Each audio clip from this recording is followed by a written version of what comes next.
बड़े कंटेनर में आप 1 टेबल स्पून हल्दी मिलाइए और 4 टेबल स्पून राख मिला दीजिए और इस कंटेनर में 1 टीस्पून हल्दी मिला दीजिए और 4 से 5 टीस्पून राख मिला दीजिए। और वर्मी कंपोस्ट आपके ऊपर डिपेंड करता है कि आपको उसे डालना है या नहीं डालना है।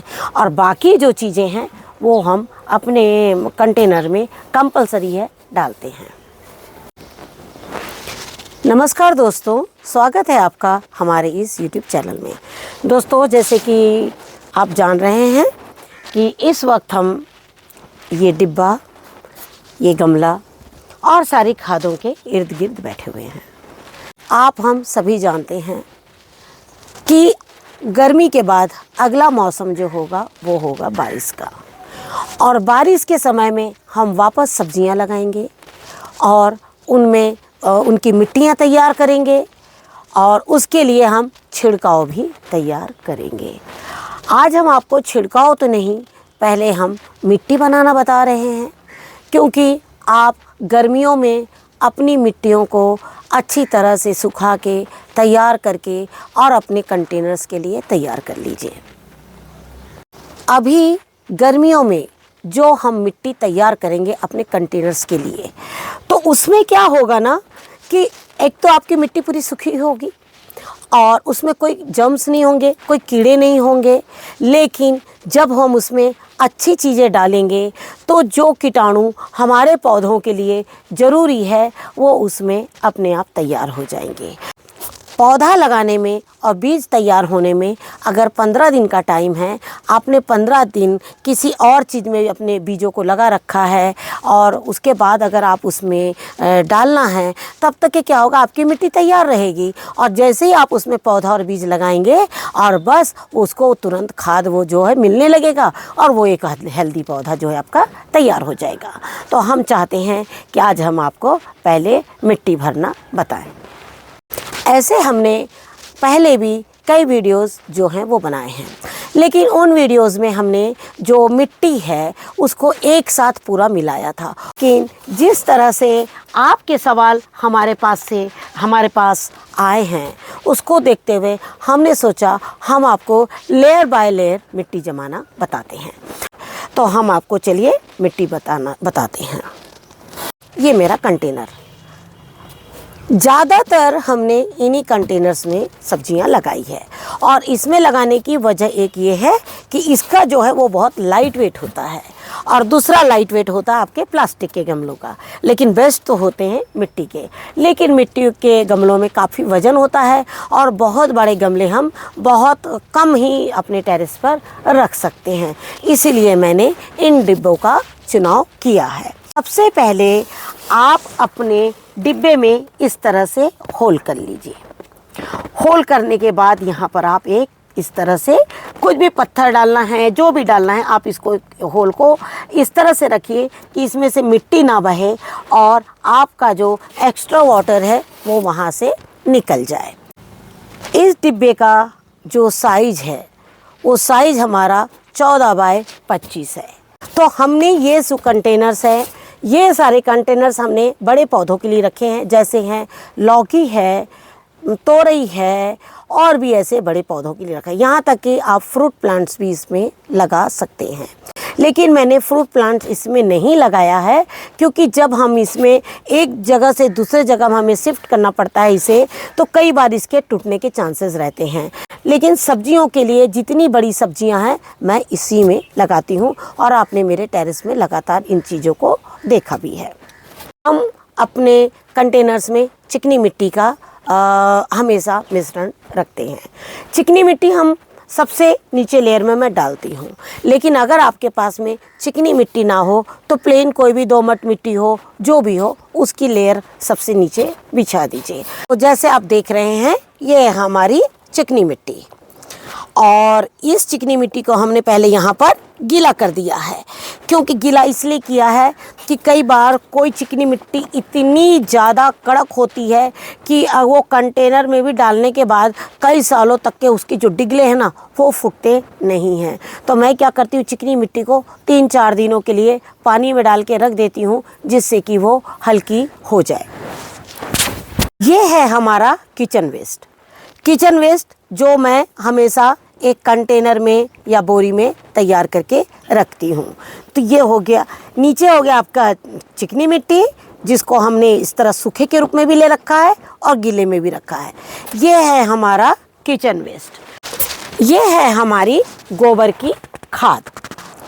ये गोबर की खाद जो है हमारी काफ़ी पुरानी खाद है, लेकिन हमने इसे कंटेनर में हल्का पानी छिट के इसी तरह के कंटेनर में मैं रख देती हूँ गोबर की खाद को, और उसको पानी डाल के और उसके ऊपर में एक ढक्कन लगा के पैक करके रख देती हूँ, जिससे कि गोबर की खाद जो है वो अंदर ही अंदर तैयार होती रहे। तो ये कम से कम 4 महीना पुरानी जो है वो गोबर की खाद है।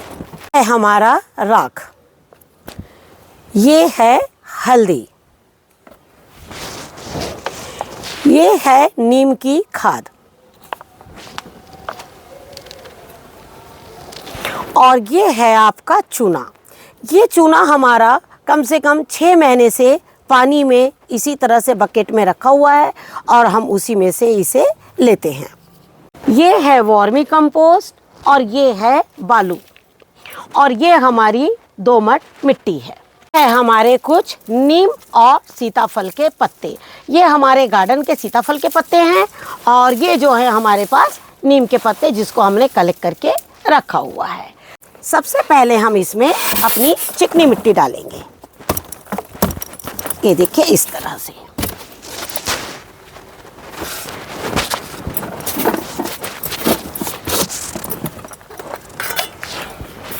सबसे पहले हम अपनी चिकनी मिट्टी डालेंगे और इसको हम पूरे लेयर के साथ में फैला देंगे। ये देखिए इस तरह से।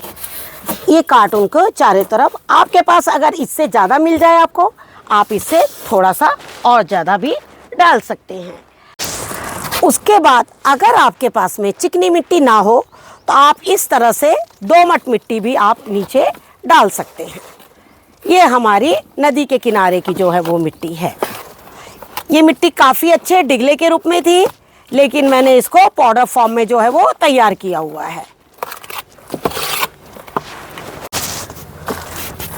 तो जैसे आपने देखा कि हमने सबसे पहले इसमें चिकनी मिट्टी डाली, ऊपर से दोमट मिट्टी डाली, लेकिन अगर आपके पास में दोनों में से जो मिट्टी हो उसको ही आप इतने लेयर में डाल सकते हैं।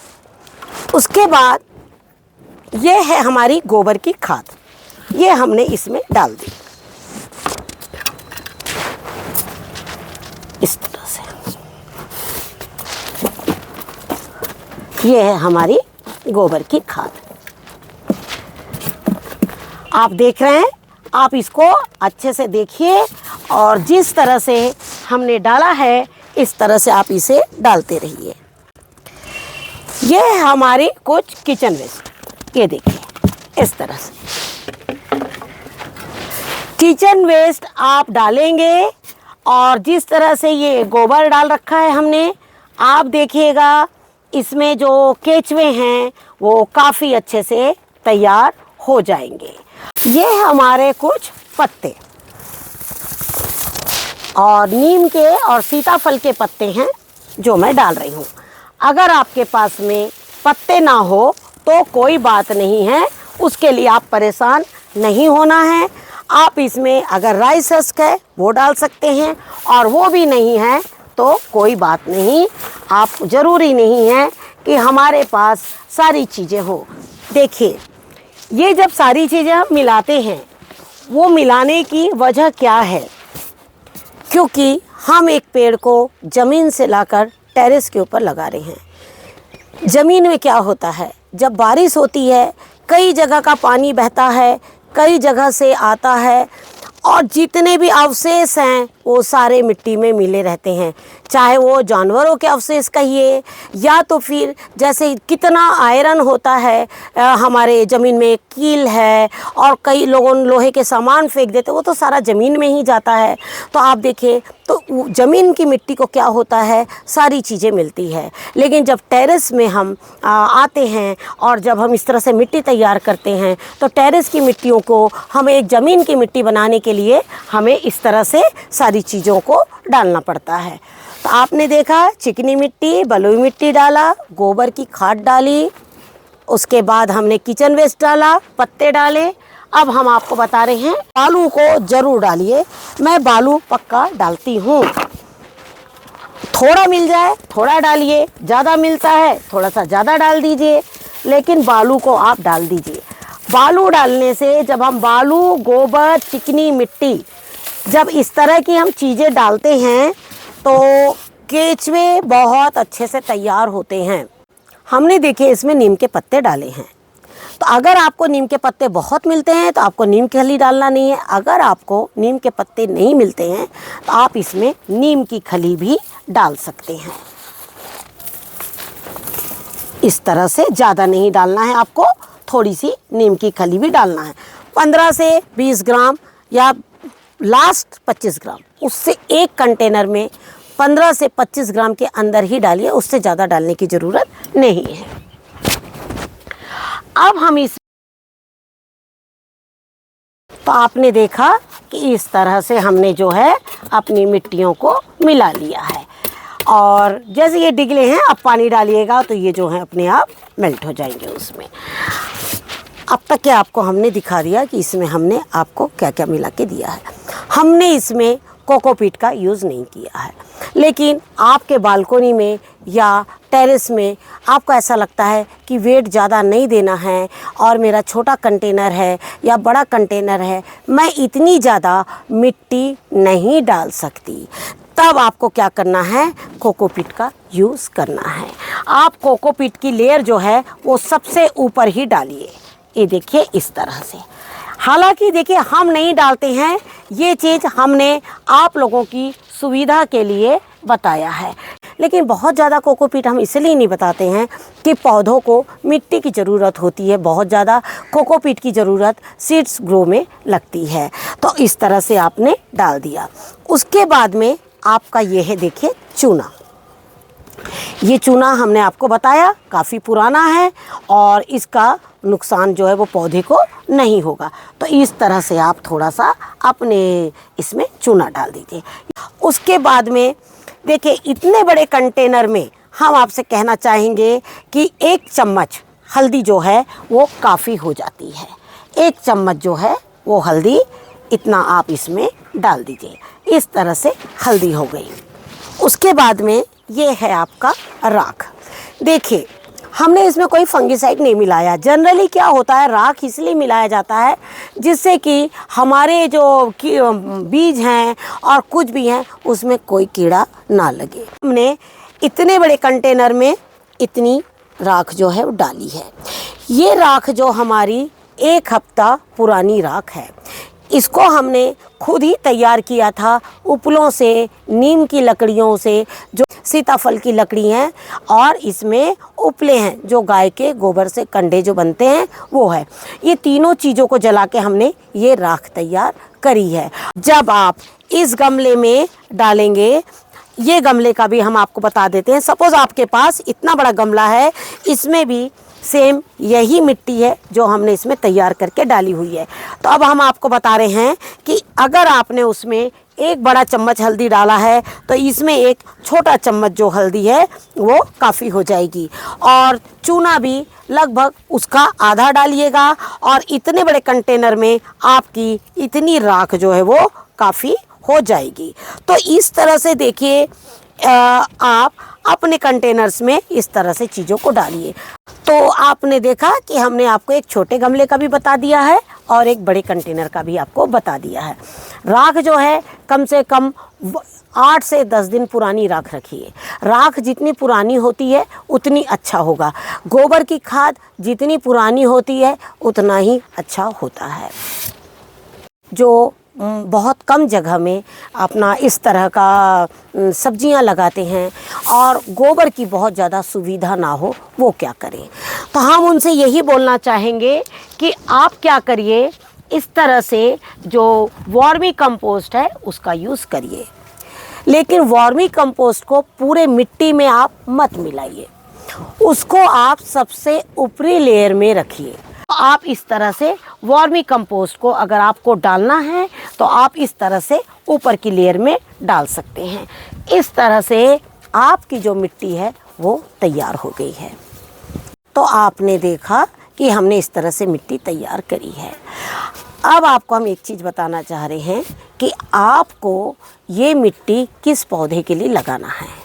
अगर आपको साग, धनिया ये सब चीज़ें लगाना है तो आप इससे भी कम लेयर ले सकते हैं, और अगर आपको बड़े पौधे लगाना है तो आप इससे ज़्यादा भी मिट्टी ले सकते हैं, लेकिन जो मिट्टी की लेयरिंग होगी वो इसी तरह से होगी। तो आपने देखा कि इस तरह से हमने इसमें सब मिला दिया। अब हमारा अगला स्टेप होगा पानी को मिलाना।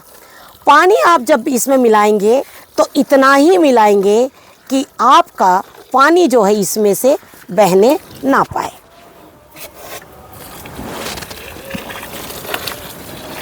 क्योंकि अभी हमने जितनी भी जो खादें डाली हैं वो हम चाहते हैं कि इसी मिट्टी में रह जाए और उसमें अच्छी तरह से केचुए तैयार हो जाए।